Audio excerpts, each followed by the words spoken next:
Donc on va retrouver des choses que tu as dites déjà, sur la norme par exemple.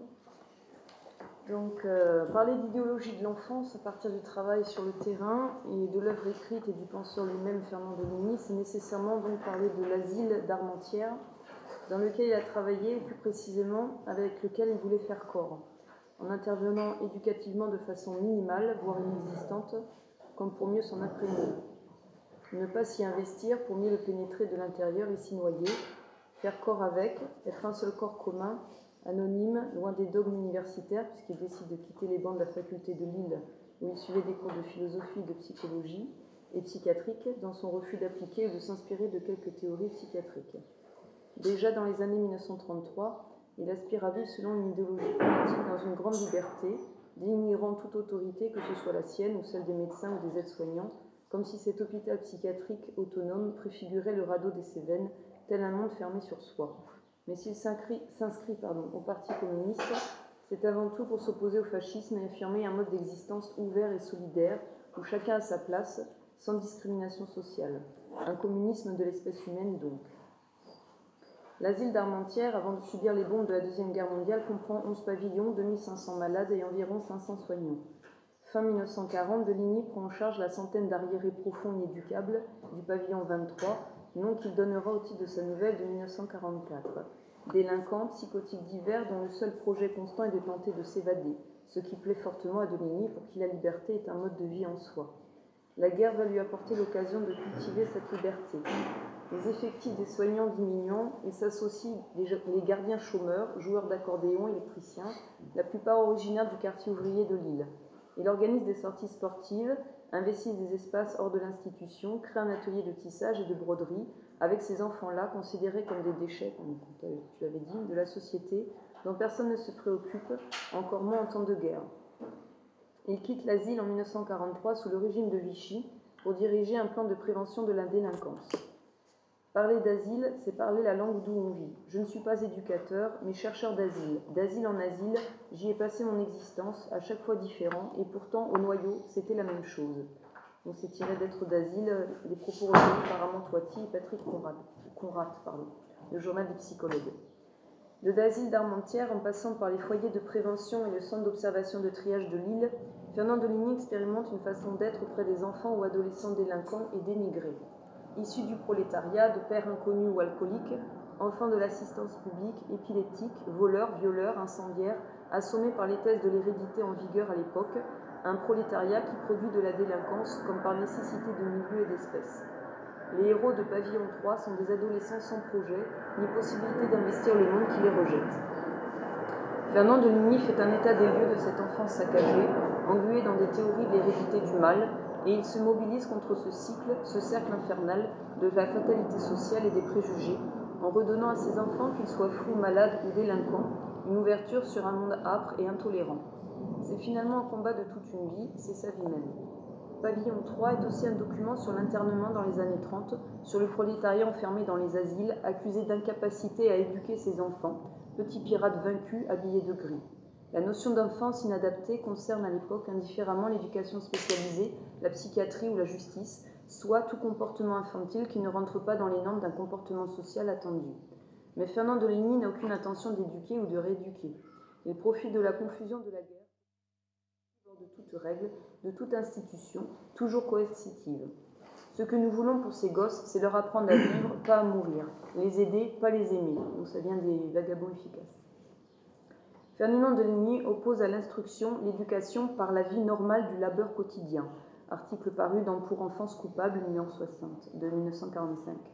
Avec pour modèle l'artisan ouvrier, issu du milieu populaire comme la plupart des délinquants. Fernand Deligny conservera toujours cet anti-intellectualisme, favorisant le faire, l'ouvrage, l'expérimentation et théorie, tout en s'attachant à penser cette pratique par l'observation, la description et l'analyse du moindre geste, du moindre mot, pour tenter de mettre du sens à ce qui est vécu ou agi.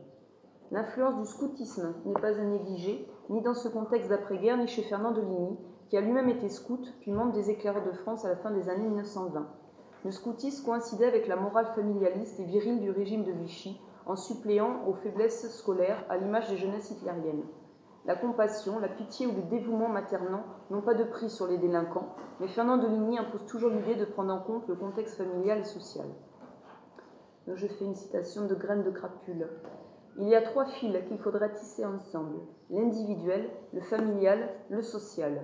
Mais le familial est un peu pourri, le social est plein de nœuds. Alors on tisse l'individuel seulement, et on s'étonne de n'avoir fait que de l'ouvrage de dame, artificiel et fragile. Car il sait bien, Fernand de Ligny, que la misère produit la délinquance, et que la ville produit cette misère. Il connaît bien le quartier de l'industrie textile d'Armentières, sans eau ni tout un égout, où s'entassaient les familles d'ouvriers et des travailleurs immigrés belges et polonais.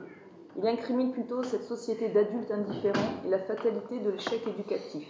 Il cherche à mettre en place des lieux d'accueil où l'adolescent délinquant peut travailler, ferme, usine, artisan, afin qu'il prenne l'habitude de vivre comme tout le monde et fasse sa place dans la société. Dans les années 45, la morale envahit le milieu éducatif au détriment de la question sociale, tandis que Fernand de Ligny développe un collectif de 13 manœuvres qui travaillent avec de jeunes délinquants, qui s'initient au théâtre, au chant, à l'exercice d'une discipline sans sanction. Sa conviction et son engagement seront tels qu'à la fermeture des COT, Centre d'observation et du triage, et il héberge chez lui 4 enfants anormaux pour leur éviter la prison ou l'enfermement en institution. Il milite toujours contre la professionnalisation du métier d'éducateur pour favoriser un regard neuf et inventif et défend la nécessité de la recherche jusqu'à l'éventualité d'un échec. Il n'a pas de méthode et refuse de s'installer dans un système réglé qui finit par se construire et s'analyser. Il affectionne la souplesse, le savoir-faire concret et efficace, l'expérimentation. Il défend avant tout un anticonformisme politique, institutionnel et pédagogique. Il ne s'agit donc pas de méthode, je n'en ai jamais eu. Il s'agit bien à un moment donné, dans des lieux très réels, dans une conjoncture on ne peut plus concrète, d'une position à tenir. Il ne m'est jamais arrivé de pouvoir la tenir plus de 2 ou 3 ans. À chaque fois, elle est investie, cernée, et je m'en tirais comme je pouvais, sans armes et sans bagages, et toujours sans méthode. Donc c'est tiré aussi des vagabonds efficaces et autres aussi. Mais plutôt qu'une idéologie de l'enfance, Fernand de Ligny incarne une idéologie d'existence libre, libertaire, autonome, autarcique, on pourrait dire ascétique, puisque dans les Cévennes, il a souffert du froid et de la faim, que l'argent pour survivre et maintenir en état les habitations manquait toujours. La liberté était pour lui à ce prix, la liberté d'exister et de penser. L'expérience du radeau est en elle-même la concrétisation de cette idéologie libertaire, pas de hiérarchie. Fernand de Ligny ne veut pas être le chef de l'équipe d'éducateurs qui n'en sont pas. Refus des normes, il veut que les personnes qui l'accompagnent aient un regard neuf, pas normé ou préformé, pas spécialisé, et qu'ils prennent des initiatives d'eux-mêmes. Ainsi prend forme le réseau, point dispersé, sans hiérarchie, inventif, efficace, sans lieu déterminé, mouvant. Il y impose l'autosubsistance, le refus de la circulation monétaire, la ritualisation du coutumier qui rassure les autistes, la création d'aires de séjour et des pratiques artistiques. Donc il y a bien un côté éducatif quand même. Ainsi, l'économie du réseau est celle d'une indépendance absolue à l'égard des institutions et de tout système de financement, dans une pauvreté à la fois forcée et choisie, dont de Ligny pensait qu'elle correspondait bien à la prise en charge des autistes. Son expérience dans les Cévennes auprès des enfants autistes, je précise que moi je fais ma thèse sur l'autisme, donc évidemment je centrerai plus sur les autistes. Son expérience dans les Cévennes auprès des enfants autistes, qu'il relate longuement dans ses écrits à travers la figure de Jean-Marie, enfant autiste qui ne parle pas, qui l'accompagnera toute sa vie durant et lui survivra, lui permet de déplier sa pensée libertaire au niveau de l'espèce humaine. En effet, il voit dans Jean-Marie le paradigme de cette liberté. Autiste, il est libre du langage et de ses affres, sans inconscient. Il est libéré de tout désir sexuel et de la peur de la mort. L'éducateur est pour de Ligny un créateur de circonstances, prêt à accueillir l'insu, inventif et efficace. Il s'agit de se déprendre de soi, c'est-à-dire du langage, de ce que l'on sait ou croit savoir, d'observer et d'être attentif aux moindres gestes. C'est la position qu'il tiendra toujours auprès de Jean-Marie, dans lequel il voit la marque de la permanence de l'espèce humaine, le signe d'une humaine nature sans manque, débarrassée de la tyrannique réciprocité du désir, un individu étranger à l'angoisse de la mort. La culture, le désir, la conscience de la mort étant liée au fait que nous sommes des êtres parlants, il préfère vivre auprès d'autistes qui ne parlent pas. Ça a été son choix. C'était une demande de sa part d'accueillir toujours des autistes qui ne parlaient pas. Jean-Marie lui permet ainsi de penser l'humain seul, hors langage, délié de tout. D'une idéologie contestée de l'enfance, il glisse vers une idéologie de l'espèce humaine que Jean-Marie incarne. L'enfant autiste, aux yeux de Deligny, n'est pas un enfant. Il ne joue pas, ne manifeste ni besoin, ni manque, ni désir. Il n'est passible d'aucun apprentissage. En ce sens, il est le modèle d'un humain inaliénable aux idéologies de l'enfance. Donc c'est Pierre-François Moreau. Jean-Marie lui permet de voir ce qui n'est pas langage en nous, sorte de mise à nu de l'humain, brute, nature, contre la culture, contre le langage comme système autoritaire qui réprime, classe, enferme. Il traque l'inné dans chacun des gestes de Jean-Marie, dans la vibration du corps de cet enfant au toucher de l'eau, dans sa sensibilité à ce qu'il nomme le corps commun, c'est-à-dire sa capacité à repérer un territoire dont la moindre altération provoque l'angoisse, dans le rythme des gestes quotidiens. Il est à l'affût du jaillissement de l'humain intact depuis que l'espèce humaine existe. Les manières d'être de Jean-Marie incarnent à ses yeux la survivance et la supériorité de l'inné. De Ligny ne cherche pas à restaurer l'inné à la place de l'acquis, ni à dénigrer l'un pour l'autre. Il souligne avant tout la nécessité de prendre en compte, de ne pas nier cet inné, cet humain en nous. C'est l'oubli, la négation de cet inné perdu qui est dangereux, non la perte elle-même. Ainsi remet-il en cause une idéologie de l'humain. En effet, les philosophes et les psychanalystes ont défini et définissent encore l'humain comme un être parlant et toujours manquant, conscient d'être et de mourir, qui réalise des projets.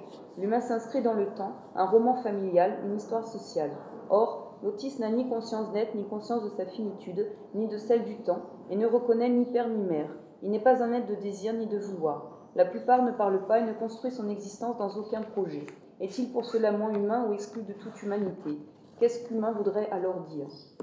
De Ligny, à partir de l'observation des autistes qu'il accueille, avance l'idée que l'être autiste, s'il est sans vouloir, n'est pas un être inerte, et qu'il peut tramer sa toile à l'écart du temps. Il agit sans fin, sans projet, de façon réitérée. Et s'il faut vouloir pour parler, cet agir singulier de gémir, hurler, moduler, bourdonner, tracer, gambader, se balancer. Si l'autiste ne perçoit pas les mêmes sons, ni les mêmes choses que nous, cela ne signifie pas qu'il est sourd. Sa perception et son regard sont seulement différents. Son mode d'être est de l'ordre du repérer, voir, revoir, prévoir, sur le mode infinitif, d'où le temps est absent, ou toujours le même, un toujours présent, immuable. Attaché uniquement à cette immuabilité, l'autiste vit sur la scène du réel au sens lacanien, c'est-à-dire ce quelque chose qu'on retrouve toujours à la même place. Et s'il a bougé, c'est de son propre mouvement. Pour lui, tout est reste, les objets, nous, lui-même, un corps-objet dont il n'a pas conscience. C'est un humain asubjectif que de Ligny réinscrit dans l'espèce commune et dans lequel il voit l'humain par excellence, l'humain comme réel, par rapport à quoi l'usage du langage lui semble péroraison, vecteur de violence et d'exclusion. L'autiste est le bord extrême de l'humain. Ça, c'est une citation de Bertrand Ogilvy dans la postface. Une autre conception de l'humain se déploie donc sous ses yeux et l'engage à rejeter la norme, qui serait avant tout une domestication, un dressage, un redressement pour annihiler cette différence. Sa tentative élabore une micro-idéologie dont il a conscience qu'il ne peut se défaire, qui se heurte au mode de pensée de l'époque, tout en fascinant certains. Il s'est opposé à travers ses livres contre de multiples récupérations analytiques de sa tentative, dépliant sans cesse sa pratique du laisser-faire et laisser vivre ses enfants, sans chercher à les changer, à les éduquer, pour ne pas se laisser enfermer dans les carcans d'une pensée ou d'une méthode reproductible. Il défend une position de respect des différences contre la machine à assimiler qu'est notre société. Si au lieu de parler de déficience, nous disons étrangeté, les voilà étranges, alors que c'est étranger qu'il faudrait écrire. Singulière ethnie dans l'arabe-noir. Alors même que nous recherchons à reproduire toujours du semblable, respecter l'étranger, c'est aussi respecter l'énigme qu'il représente pour nous, et ne pas chercher à le rendre semblable à nous, mais plutôt s'enrichir de cette différence qui nous renvoie à nous-mêmes et nous pousse à réfléchir. Mais si le mode d'être de ces enfants nous paraît étrange, il ne nous est cependant pas étranger, car il nous révèle, nous donne à voir ce qu'il y a de l'espèce, de l'inné en nous. En excluant l'autiste qui peut incarner la figure de l'exclu en général, c'est une part de nous-mêmes que nous excluons, celle-là même qui nous rappelle à notre propre étrangeté. L'humain est ce qui est pour nous le moins humain, et donc ce qui nous effraie. Utilisant le langage, il cherche à s'opposer aux idéologies qu'il véhicule, combat incessant et vain. Tout langage est aliéné parce qu'imprégné de valeurs, et même si de Ligny va à la racine du langage, utilisant des mots inusités, anciens, pour décrire ce qu'il voit, ou pour créer de nouvelles notions, comme l'immuable, l'agir, le chevêtre, il n'est jamais à l'abri de cette aliénation. Il cite lui-même Wittgenstein, qui disait donc « avec le langage, on ne sort pas du langage ». Mais ce qu'il cherche, c'est à décrire un mode d'être autiste, pas à inventer un nouveau langage, afin d'affirmer une position politique plus qu'éthique, dont l'enjeu est de bouleverser les frontières des catégories et des territoires contre une société qui veut contrôler, classer le vivant.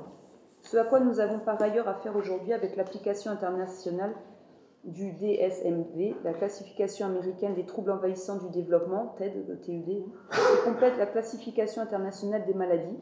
Avec ces deux classifications, le nombre de personnes avec TED, sans retard mental, a augmenté considérablement, dans la mesure où le symptôme est réduit à un trouble. De fait, chacun pourra bientôt se reconnaître et s'identifier comme atteint de troubles du comportement et suivre un traitement médicalisé, ce qui pose plus distinctement encore la question de la normalité, mais aussi celle de la valeur marchande du trouble, puisqu'à tout dysfonctionnement correspond un médicament ou une thérapie normative ou normalisante dont on évacue le sujet. Une petite anecdote enfin pour terminer cette intervention. Joseph Chovanec est un autiste Asperger, ancien élève de Sciences Po à Paris. Il est actuellement chercheur en philosophie et en sciences sociales. Il s'intéresse particulièrement à la découverte de l'autre et de sa langue, et voyage afin d'apprendre de nouvelles langues. Il se tourne donc vers nous, que nous parlions la même langue que lui, ou une langue étrangère, nous qui ne sommes pas toujours compréhensibles pour lui. Il fait cette tentative et essaie d'adapter son comportement au nôtre pour faire partie de notre groupe social. Il nous observe et nous imite. Au téléphone, par exemple, lors d'une conversation, nous émettons de façon régulière des petits bruits pour signifier à notre interlocuteur que nous sommes toujours présents, attentifs à la conversation. Or, un autiste ne fait pas cela. Joseph Chovanec, ayant remarqué que son interlocuteur s'inquiétait de sa présence ou de son attention au téléphone, a réglé sa montre pour qu'elle sonne toutes les 10 ou 20 secondes afin qu'il pense à émettre ces mêmes petits bruits. Ainsi a-t-il mis en place des stratégies de socialisation pour pouvoir vivre avec nous et ne pas souffrir d'exclusion. Tandis que nous sommes bien peu capables d'élaborer ce genre de stratégie pour vivre avec les autistes, parce que la minorité est censée se plier à l'usage commun, aux normes communes. Tout ce qui est différent nous est étranger, et ce qui est étranger nous bouleverse, nous déstabilise, et plutôt que de nous ouvrir à la découverte de l'autre, nous choisissons le plus souvent de l'exclure. Plus la différence est visible, plus l'exclusion est vive. Tandis que la démarche de Deligny était d'accepter cette différence, cette étrangeté, cette énigme, pour nous enrichir et nous questionner sur nous-mêmes. Une ouverture à l'autre qui nous mène à nous comprendre nous-mêmes, car dans une rencontre, l'autre nous transforme entièrement.